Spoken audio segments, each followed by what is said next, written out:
Κοιτάξτε να δείτε,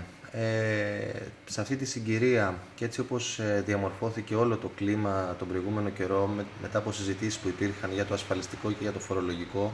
ως οικονομικό επιμελητήριο, κάναμε σαφείς τις θέσεις μας και με δελτία τύπου και με ανακοινώσεις και με δράσεις, αποχές από φορολογικές δηλώσεις, λογιστές φοροτεχνικοί. Γενικότερα βγάλαμε αναλογιστικές μελέτες, στις οποίες αναλύαμε το πώς και η ασφαλιστική μεταρρύθμιση αλλά και το νέο φορολογικό θα επηρεάσει τις ζωές των πολιτών και κυρίως των πολιτών που ζουν στην πραγματική οικονομία. Είτε είναι ιδιωτικός υπάλληλος ο άλλος, είτε ελεύθερος επαγγελματίας.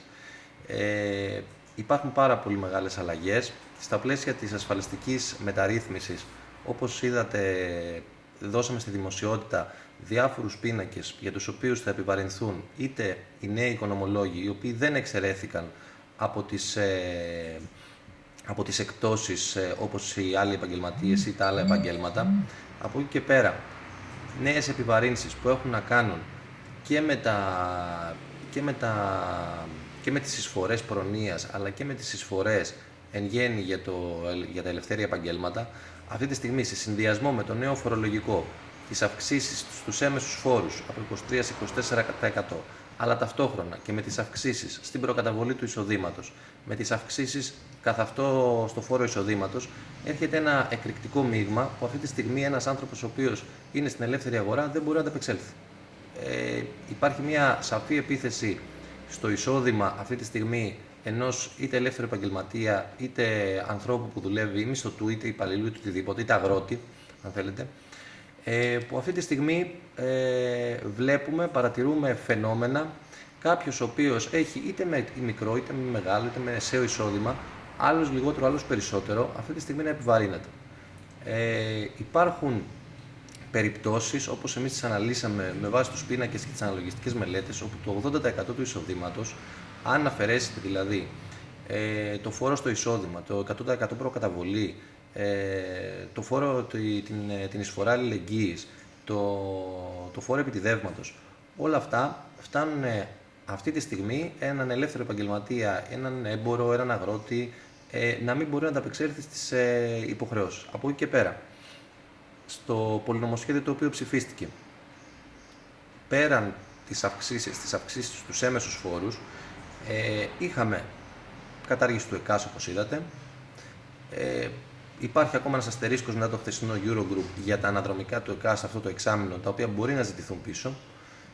Υπάρχουν αυξήσεις σε έμεσους φόρους, τσιγάρα, καπνό, καύσιμα, ίντερνετ, συνδρομητική τηλεόραση, που όλες αυτές οι αυξήσεις σε έμεσους φόρους επηρεάζουν προφανώς το πορτοφόλι και το καθημερινό, το καλάθι και του νοικοκυριού και το εισόδημα γενικότερα. Σε συνδυασμό με την κάθετη πτώση, αν θέλετε, εν γέννη της οικονομίας αυτό τον ένα χρόνο, με το γεγονός ότι δεν υπάρχουν επενδύσεις, με το γεγονός ότι αυτή τη στιγμή υπάρχει γενικότερα κλίμα ανασφάλειας της οικονομίας, βρισκόμαστε σε ένα σημείο όπου αυτή τη στιγμή πρέπει σε αυτό το φορολογικό περιβάλλον, με αυτή την ασφαλιστική μεταρρύθμιση την οποία έχουμε μπροστά μας, για την οποία να διευκρινίσω ότι εμείς ως Σύλλογος Λογιστών και Ναυπλίο Ερμιονίδας Άργους, αλλά γενικότερα και σαν οικονομικό επιμελητήριο, είχαμε προβεί σε όλες τις αναγκαίες και επαφές με το Υπουργείο και προτάσεις, αλλά και δράσεις, αποκλεισμούς της εφορίας και αποχή από τις φορολογικές δηλώσεις. Πλέον, εφόσον αυτό ψηφίστηκε από τη Βουλή, έχουμε επιστρέψει, συνεχίζουμε στην καθημερινότητα του επαγγέλματος, αλλά παρόλα αυτά διεκδικούμε προφανέστατα μία όσο γίνεται στο μέλλον καλύτερη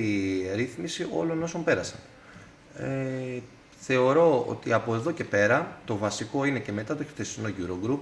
και μετά όλα όσα πέρασαν σε επίπεδο πολυνομοσχεδίου που έχουν να κάνουν με αποκρατικοποιήσεις, ιδιωτικοποιήσεις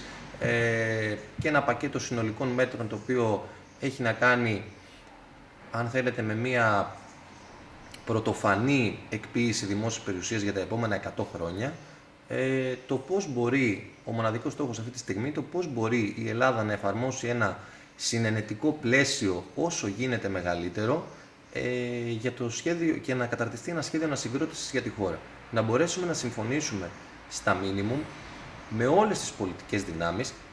να αποκατασταθεί το κλίμα σταθερότητας στη χώρα, να αναλάβει ο καθένας τις ευθύνες του για την περίοδο διακυβέρνησής του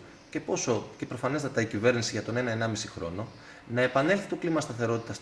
στη χώρα και αυτή τη στιγμή να μπορέσουμε, όπως σας είπα, να συμφωνήσουμε σε ένα σχέδιο ανασυγκρότησης, το οποίο είναι το μόνο το οποίο θα μας βγάλει από την κρίση αυτή τη στιγμή. Ξέρετε, οι Ευρωπαίοι, οι εταίροι έχουν πολύ συγκεκριμένη γραμμή, την ίδια είχαν το 10, την ίδια είχαν το 11, την ίδια είχαν το 12, το 15. Το θέμα είναι σε τι διαπραγματευτική δύναμη έχεις, πώς αυτή την ασκείς και τι παίρνεις από όλο αυτό. Και από τη στιγμή την οποία παίρνεις κάτι, είτε αυτό είναι δύσκολο, είτε είναι εύκολο, είτε είναι μια ελάφρυνση, είτε είναι δύσκολα μέτρα, πώς αυτό συμφωνεί στο εσωτερικό για να σε πάει παραπέρα. Τα πράγματα προφανέστατα είναι δύσκολα. Παρ' όλα αυτά, οφείλουμε να αγωνιστούμε και να συνεχίσουμε ώστε να μπορέσουμε να ανταπεξέλθουμε σε αυτές τις δύσκολες συγκυρίες, ώστε να πούμε κάποτε,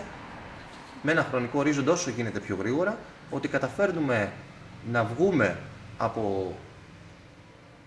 την επιτήρηση, από τις δημοσιονομικές προσαρμογές, αυτό που λέμε όλοι, από τα μνημόνια.